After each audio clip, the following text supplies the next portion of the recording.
Good evening, good evening, good evening. Um, Malika Andrews. Malika Andrews is an analyst for ESPN, and she's also a person that is a very interesting person. She's actually someone that has created in less than the shortest period of time have created such disdain for the audience. She was supposed to be the eye candy to bring in all the young guys to say, "Ooh, look how cute this girl is." She was the cute little innocent girl who could read the teleprompter. That has turned into a nightmare as her takes, publicly her takes, on situations that involve African American players and athletes in the NBA versus how it was covered by anyone else on the planet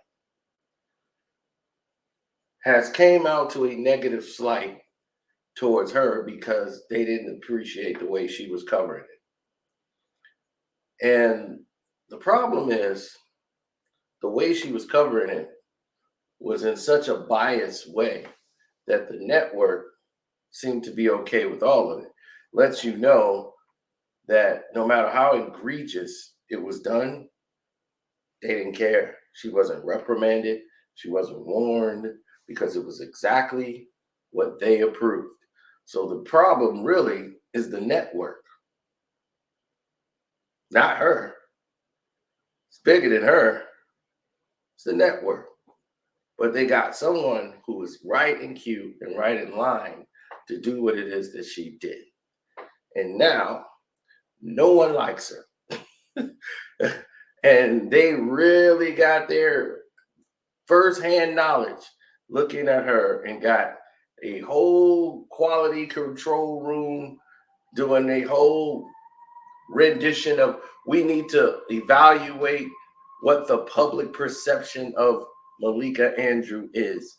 And they heard it loud and clear in Las Vegas during the end season tournament where she was venomously booed.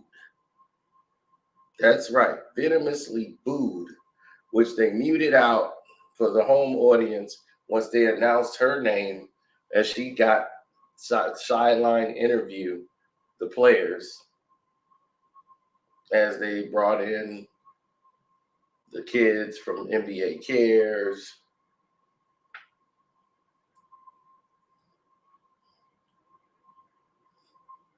Such a horrifying event. Now,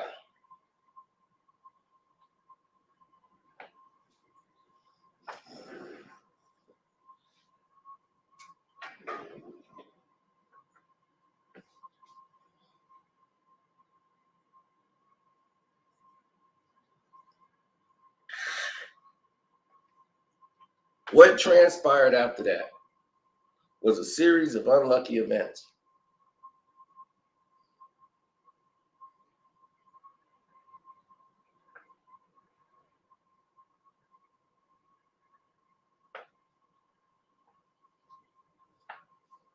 What were these unlucky events and situations?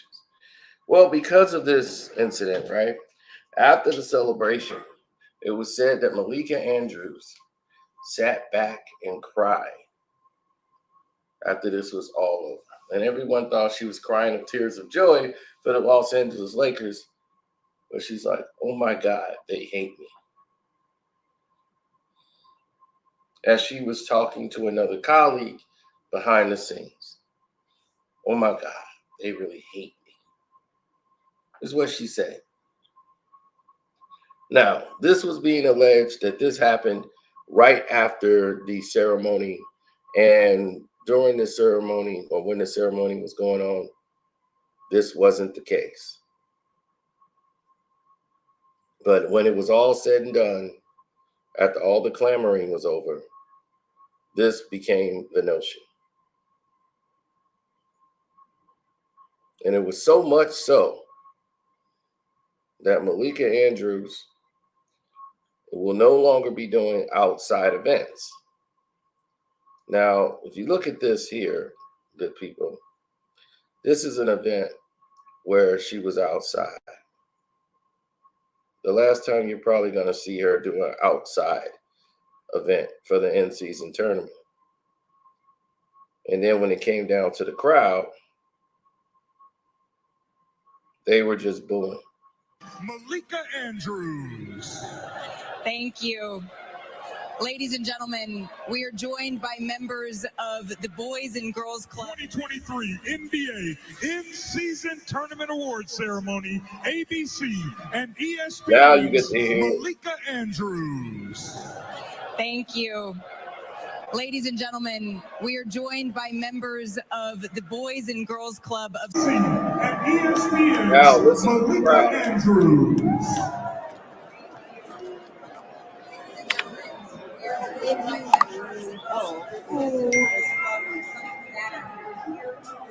Los Angeles Lakers with medals for winning the first ever in-season tournament. Okay, that's the clip of Malika. Right. Now, that was the clip right there. That self-talk chopped up. But that was the clip of her being booed. Now, her being booed don't mean she's automatically a bad person. And this is an awful thing. It's a bad thing. It's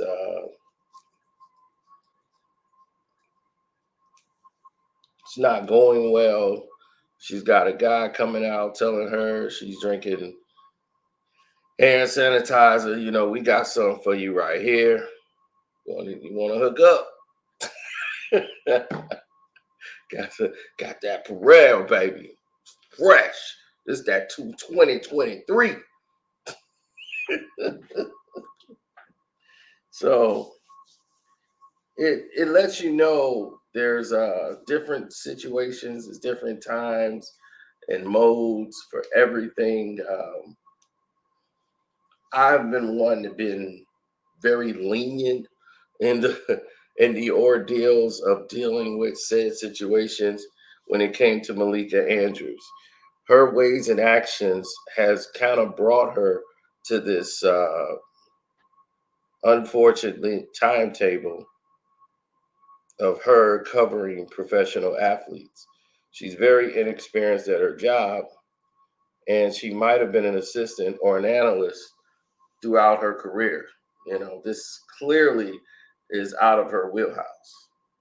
You know, she seems out of her element a lot as she gives her replies. This is not even what she wanted to cover. She never wanted to be a sports journalist. What she wanted to become was something entirely different. She wanted to become just a news journalist at best, covering different events that's happening around the world. Sports was the only thing she was able to get into because everybody else had more experienced people working in the field, and she just wasn't good enough. So sports was the only thing available for her. So they said, why not go to sports? We need somebody to cover sports. And in Portland, wasn't nothing going on really. Still like now. So she was covering that, and Terry Porter got her there, and they're always looking for, you know, what they call the opportunity hire, which is Malika Andrews. She looks black enough to pass. So now let's stick her on there, and now we can say, hey, even though she doesn't list herself as black, she lists herself as Jewish. And so when you don't list yourself as black, why do you call yourself black? Very interesting. So now that you don't list yourself as black, you don't hang out with anybody that's black. So except for when you're working, that is it. So why are they trying to make you look ethnic?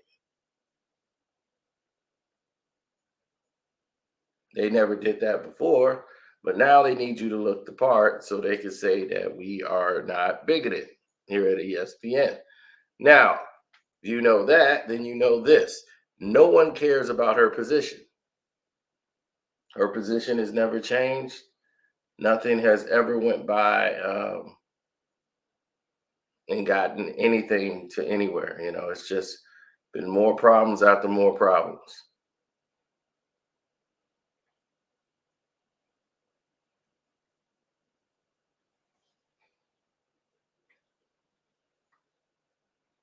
I think that we need more of I would say a diverse situation, but we need qualified people for the job, doing the job. That's mainly the problem here, is that we don't have the quality of a person that's there. And who cares about her tears crying about her being booed? She knows people don't like her. What they're trying to do is put out this little fake false propaganda on small platforms so that they could build up the sympathy violin for Malika Andrews. What about the people who lost their lives that you sat there and egregiously ran their name through the dirt? What do you think his family is thinking about? That player from Orlando that played for the Orlando Magic, who was well out of the NBA. And you brought up cases that he was found not guilty on. You brought up other cases that didn't mirror any type of ending whatsoever. And then when it's all said and done, you create a situation that didn't even exist by trying to bring up things that happened to Joe Mazzulla when he was a college student that had nothing to do when the guy's been in the league already for years. To go and bring up what he did in college that he was paid a $300 fine for, or $100 fine, to try to fit your agenda of equality for women. And that was your avenue in your lane. And the way you went about doing that by attacking Black athletes and the way you decided to cover white athletes really infuriated everyone who was African American, who watched the sport. And there's a large audience of African Americans. And you know what they do? A lot of them do. They watch YouTube. So if ESPN and nobody else is going to talk about it, guess who's going to talk about it? Not just me. Everybody on YouTube is going to talk about it. They're going to talk about your behavior. And people watch YouTube probably more than they watch ESPN. And believe me, your name is going to be screwed and pushed and dragged through the mud all through this ESPN cycle. Nobody cares that you're dating Dave McMenamin. Nobody cares what you do personally in your life. No one's mad at you because you're dating a white guy. So you and Jemele Hill can cut that bullshit out. It's about what she's saying. Now, you're going to sit there and tell me, Jemele Hill, you would have said the same things on air that Malika Andrews did? If not, then shut the F up. Because here's the problem. You're co-signing what someone else is saying. And if you wouldn't have said that yourself, then you shouldn't be co-signing.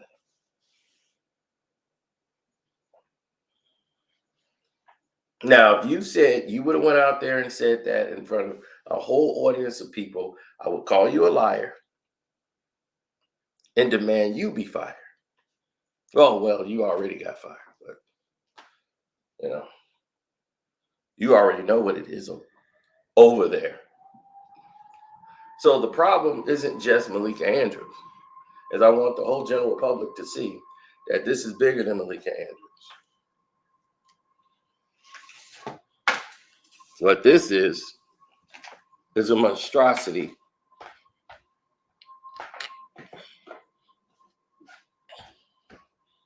This is a regime problem. The every sports person's nightmare problem. And as long as we continue to have this problem show up and rear its ugly head, we are forever stuck in a cycle.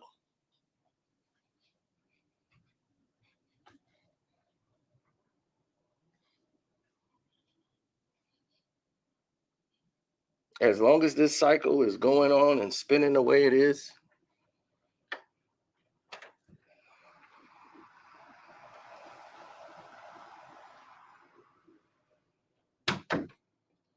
we may never see the end or the light of day.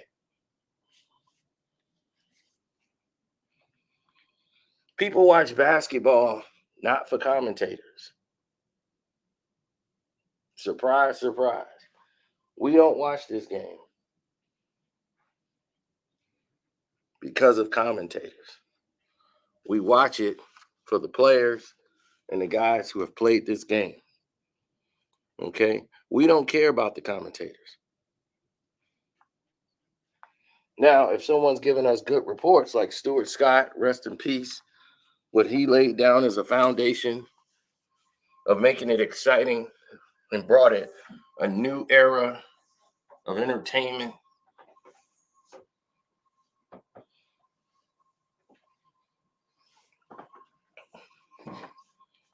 That even his white counterparts tried to emulate everything he was doing.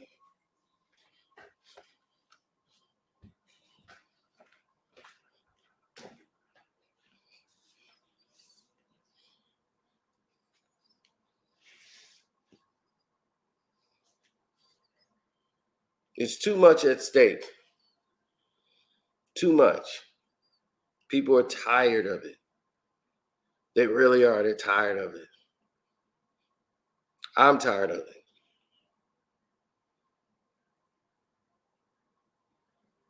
It's too much Malika Andrews nonsense.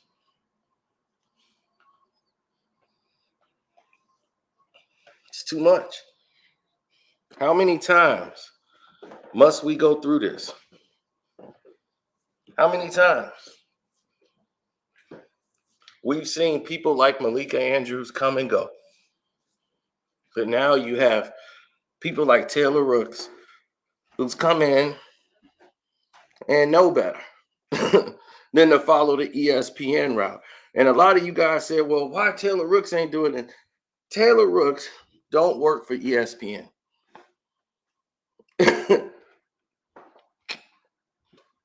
She has a thing where she covers NFL, NBA, and while she's covering all of these sports and all of these athletes, she's not signed exclusively to the ESPN. Well, she don't really sign work with ESPN really at all, unless it's NBA related. That's it. Now you can even see she has went through a strenuous diet,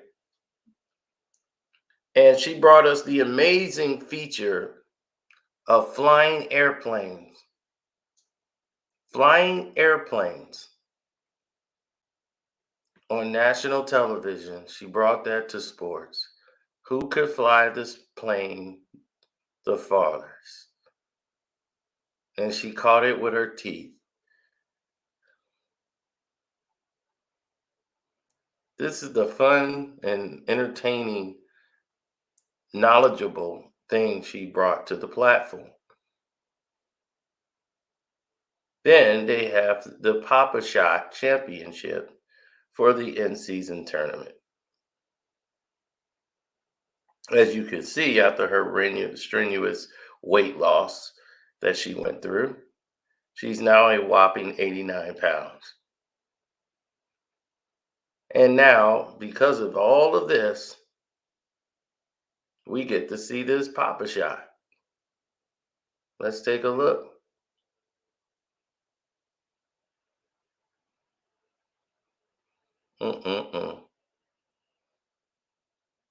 RJ still can't shoot, just like he was when he played in the league. Look at him. Terrible. Look, he can't even get past the the second rim. Well, it's clear that he's gonna lose this. Look, he can't even get that one. Jesus Christ. You've been out the league too long, buddy. He's like, man, you still struggling over there? Sorry about that. Oh, it's over.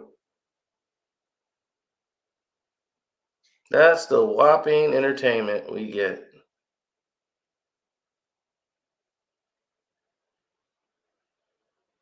Then, of course, she's getting booed, venomously getting booed.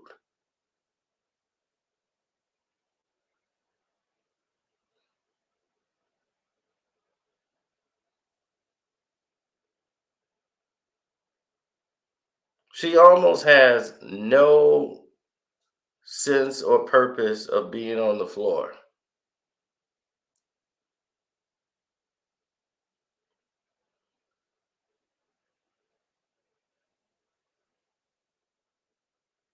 No one likes her except for the network. That's it. So no one cares about your cries. Okay, we don't care. No one does. So I don't see the point of anybody even getting themselves worked up over it. We don't care about your cries. We don't care about your lies. We just choose not to deal with you as a person. We're not gonna watch you. We don't know why they stick you. Well, we do, because it's the network itself. That's where the core problem lies, is with ESPN. They approve what's on that paper. They approve those statements. They want someone else to say their statements, just like on here. They got Jason Shitlock, and what he says, he got people that's backing him up. Other racist people that sit there behind there keep wanting him to say that. And they want to use his chocolate face to say it. So, Malika Andrews, we don't mess with you. Sincerely yours, the people. And we don't care about you crying. Bye bye. Bye bye.